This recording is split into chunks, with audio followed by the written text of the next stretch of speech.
My name is Jacob, and this story began 10 years ago. I was then a young reporter in a small town called Edgewood.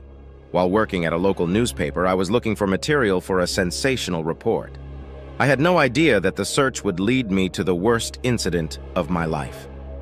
One day I received a call from my old friend and colleague, Michael. He worked at the police station and tipped me off to a news story that would make front pages. Michael said that a serial killer appeared in our town who has not yet been caught. The first victim was found in his own home. Her name was Sarah. She was young and promising, worked as a nurse in a local hospital. Sarah's body was found by her neighbors, and the sight was horrifying. Cuts on the body, scattered things, a feeling of fear and pain that literally filled the room. The news about the serial killer spread quickly through the town. People were afraid to go out at night, and many even began to install additional locks on their doors. The police worked day and night, but they could not find any clues that would help them find the killer. One day I received a mysterious letter in my work mail. There were only a few words written on it. "Find me if you can." The letter was unsigned, and I immediately knew that this could be an important clue. I decided to start my own investigation. I began questioning the townspeople, trying to find any details that might lead me to the killer. Every conversation with the residents was full of fear and tension. No one wanted to talk about it, but I knew the truth had to be revealed. I decided to visit the place where the first victim was found. Sarah's house was abandoned, but the atmosphere there was as terrible as the day she died. I searched for any clues that might leave the killer behind, but found none. A second victim was found a week later. Her name was Allison, and she was a student at the local college. Her body was found in a forest near the town. The killer acted quickly and ruthlessly, leaving no traces. Police began questioning local suspects, but none of them appeared guilty. The town was in despair, and I felt helpless. All I could do was continue my search and hope I would find some clue. Once, during one of my investigations, an unknown man approached me. He said he knew something important about the murders and wanted to share that information. I agreed to meet him at a cafe on the outskirts of town. The unidentified man identified himself as Jonathan. He looked nervous and kept looking around. Jonathan said he saw a suspicious man outside Sarah's house on the night of her murder. He could not make out the face, but he remembered that he wore a black jacket and had a peculiar gait. After talking with Jonathan, I decided to do a night watch near Sarah's house. Perhaps the killer will return to the scene of the crime. I hid in the bushes and watched every movement in the darkness. The night passed uneventfully, but I knew I had to continue my observations. A few days later, police found a third victim. This time it was a young man named Brian. His body was found in his own car. Like the previous victims, Brian was brutally murdered, but no traces or clues were left. While investigating the crime scene, police discovered a mysterious symbol carved into a tree near Brian's car. It was a strange sign that no one could recognize. I took a picture of the symbol and started looking for information about it. I contacted a local history professor, Dr. Richardson, to learn more about the mysterious symbol. Dr. Richardson studied the image and suggested that it may be an ancient ritual sign associated with some cult or secret society. Dr. Richardson suggested that I look into an ancient book that might have similar symbols. I agreed and spent several days in the library studying the book. Eventually, I found a similar sign that meant offering for purification. My suspicions grew. Who could be associated with such an ancient cult? I started researching the history of our town and found some old newspaper articles about mysterious disappearances that happened decades ago. I learned about an old legend that was circulating among the residents of Edgewood. The legend told of a secret society that carried out ritual murders to protect the town from a curse. Many considered this story to be fiction, but I began to doubt it. One evening I met a local old man, Harry. He was one of the few who remembered those old days. Harry revealed that his grandfather was a member of this secret society. He also admitted that he had seen a similar symbol on an old map of our town. Harry let me look at the map. It was worn and torn in some places, but places were marked on it that could be associated with ancient rituals. I decided to visit these places and try to find clues that would lead me to the killer. The first place on the map was on the outskirts of the town, in a dense forest. There was an old, dilapidated chapel. As I approached her, I had a strange feeling that someone was watching me. I looked around the chapel and found another symbol similar to the one on the tree near Brian's car. Realizing that I might be on the right track, I returned to the town. I began to feel constant anxiety. It seemed that I was being watched. I knew I couldn't trust anyone until I found the killer. A few days later, the police found the fourth victim. Her name was Rebecca, and she was a teacher at the local school. Her body was found in an abandoned house, not far from the old chapel. The same symbol was carved on the wall of the house.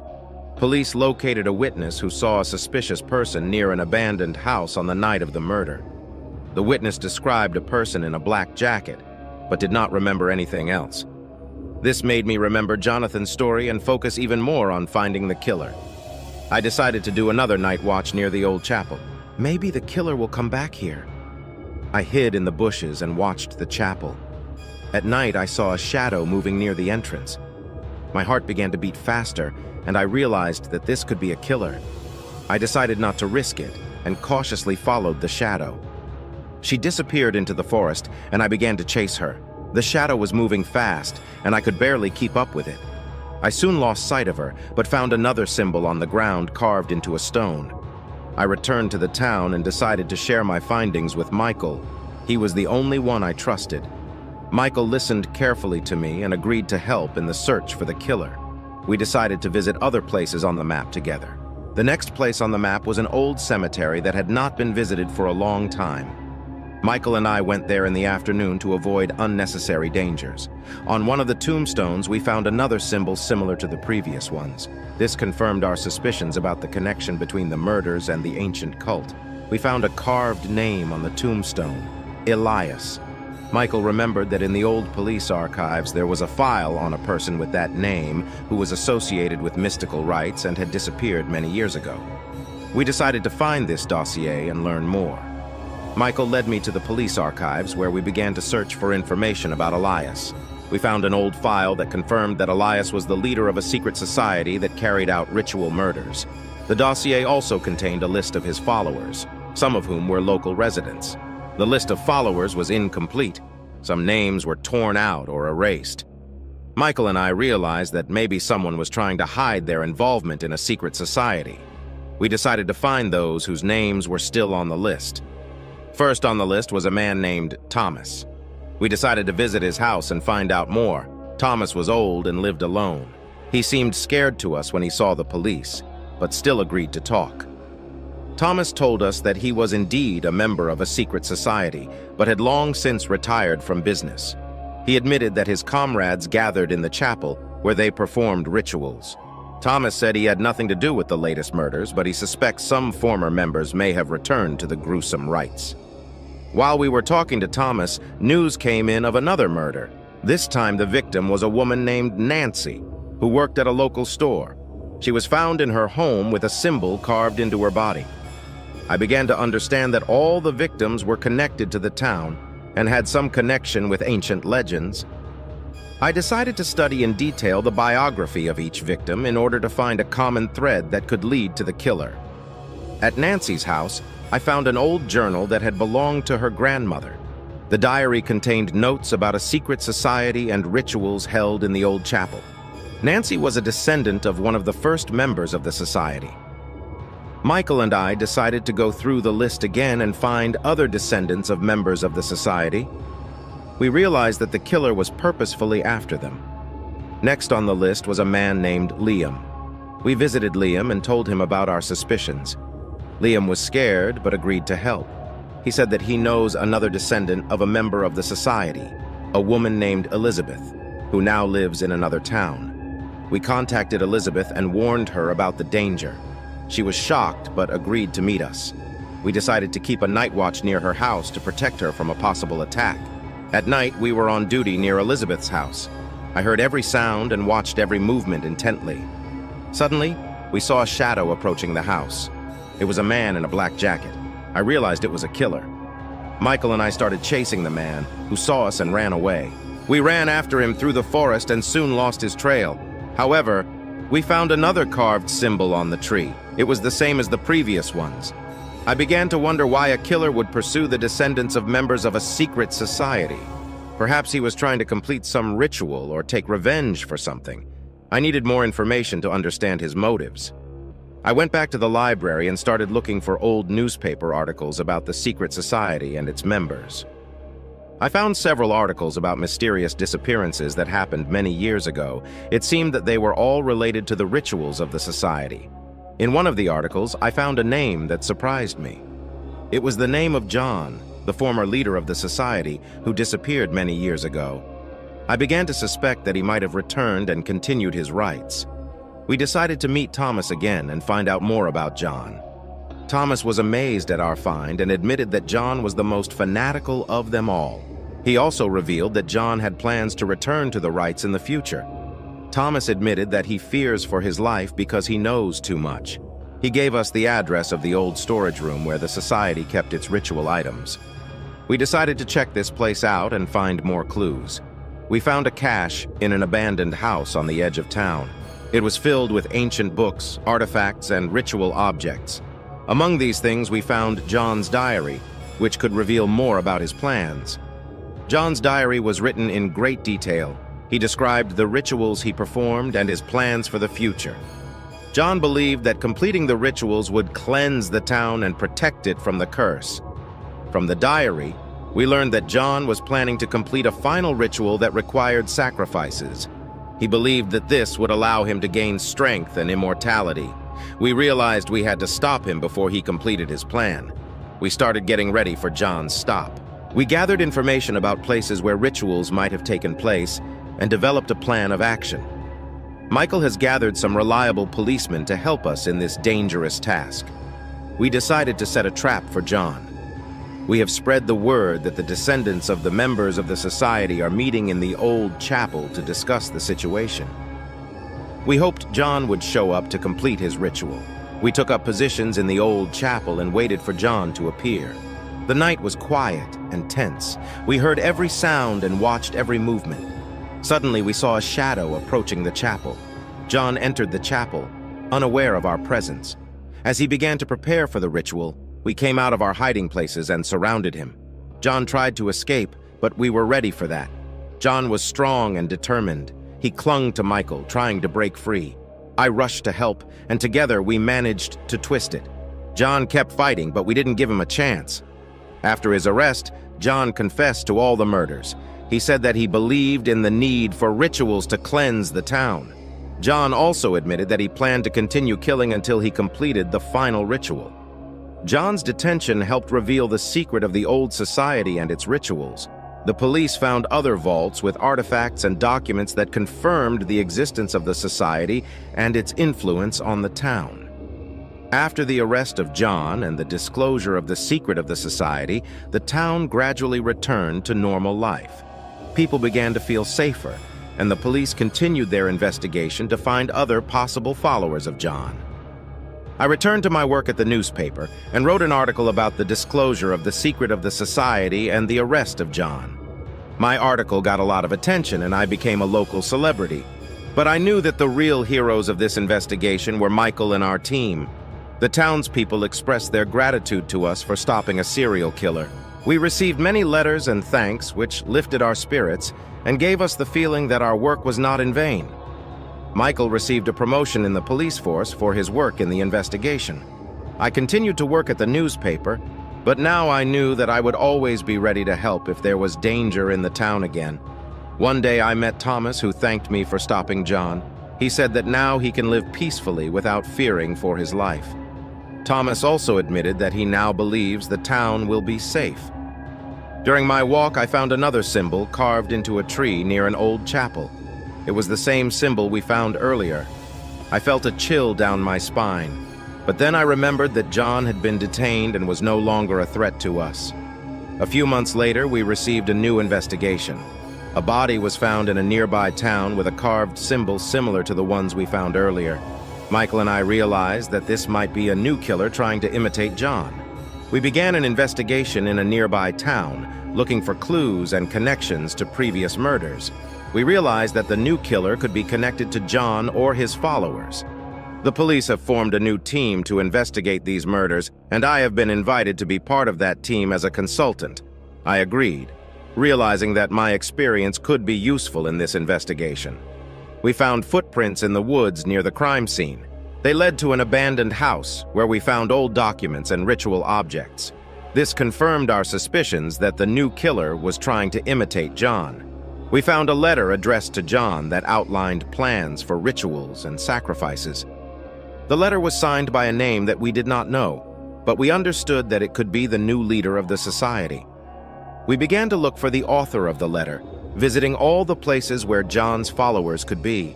We found several witnesses who saw suspicious persons near the murder scenes and began gathering information about them.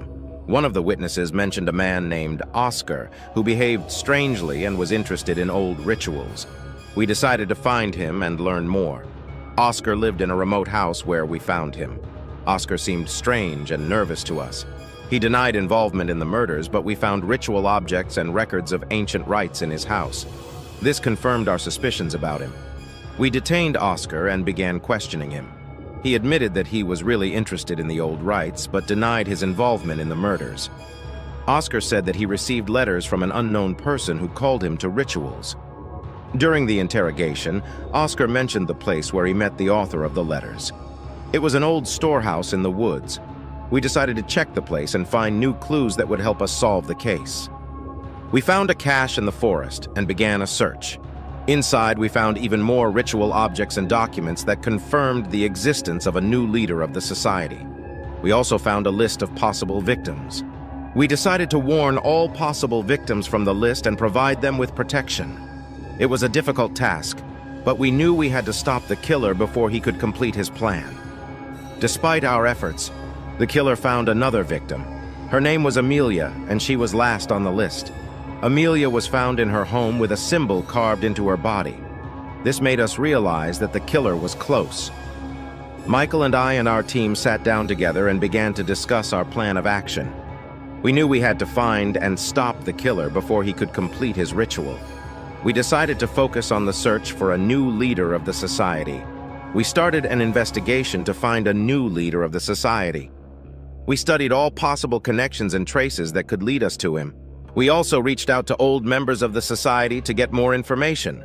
One of the former members of the society admitted that he knows about the new leader.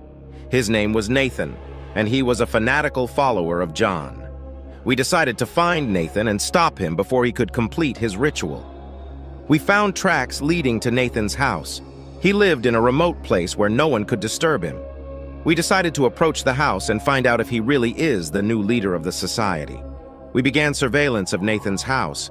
We saw him going out and coming back from the forest, bringing ritual objects. This confirmed our suspicions, and we decided to act quickly to prevent another murder. We devised a plan to capture Nathan. We decided to act at night, when he would be preparing for the ritual. We assembled a team and began to prepare for the operation.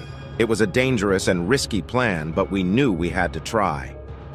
At night, we crept up to Nathan's house and took up positions. We saw how he prepares the ritual objects and prepares for the ceremony. When the moment came, we broke into the house and detained him. Nathan was strong and determined. He clung to us, trying to break free. We struggled with him, but eventually managed to twist and detain him. Nathan shouted about his ritual and threatened us, but we were determined. Nathan confessed to all the murders and told of his plans to complete the ritual. He considered himself the heir of John and tried to continue his rites. Nathan also admitted that he planned more murders to complete his plan. Nathan's detention helped reveal a new secret of the society. We found even more documents and artifacts that confirmed the existence of the society and its influence on the town. It helped us realize that we are not done yet. The townspeople once again expressed their gratitude to us for stopping the new killer. We received even more letters and thanks, which lifted our spirits and gave us the feeling that our work was important and necessary. After Nathan's arrest, the town gradually returned to normal life. People began to feel safer, and the police continued their investigation to find other possible followers of Nathan and John. We realized that our work is not done yet. We had to continue the investigation and find other possible killers and followers of the society. It was a new challenge, but we were ready for it. The police have set up a new team to investigate these cases, and I have been invited back to be part of that team as a consultant. I agreed, understanding that my experience and knowledge could be useful in new investigations. We began an investigation in a new town, where new clues were found that could be connected to the company. We studied all possible connections and traces that could lead us to new suspects. During the investigation, we met an old acquaintance, Thomas. He moved to a new town after our last investigation and started a new life. Thomas agreed to help us in the new investigation by sharing his knowledge and experience. We found several new witnesses who saw suspicious persons near crime scenes. They told us about their suspicions and gave us new clues that could help us solve the case. One of the witnesses mentioned a man named Henry, who behaved strangely and was interested in old rituals. We decided to find him and learn more. Henry lived in a remote house where we found him. Henry seemed strange and nervous to us. He denied involvement in the murders, but we found ritual objects and records of ancient rites in his house. This confirmed our suspicions about him. We detained Henry and began questioning him. He admitted that he was really interested in the old rites, but denied his involvement in the murders. Henry said that he received letters from an unknown person who called him to rituals. During the interrogation, Henry mentioned the place where he met the letter writer. It was an old storehouse in the woods. We decided to check the place and find new clues that would help us solve the case. We found a cache in the forest and began a search. Inside, we found even more ritual objects and documents that confirmed the existence of a new leader of the society. We also found a list of possible victims. We decided to warn all possible victims from the list and provide them with protection. It was a difficult task, but we knew we had to stop the killer before he could complete his plan. We decided to set a trap for the new leader of the society. We have spread the word that the descendants of the members of the society are meeting in the old chapel to discuss the situation.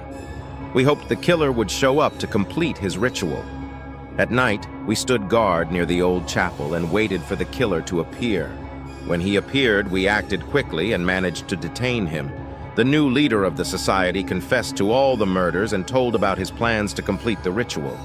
We stopped him and prevented new crimes. It was a long and dangerous road, but we managed to stop the serial killer and reveal the secrets of the ancient society. The town became calm again. Town became calm again. Town became calm again.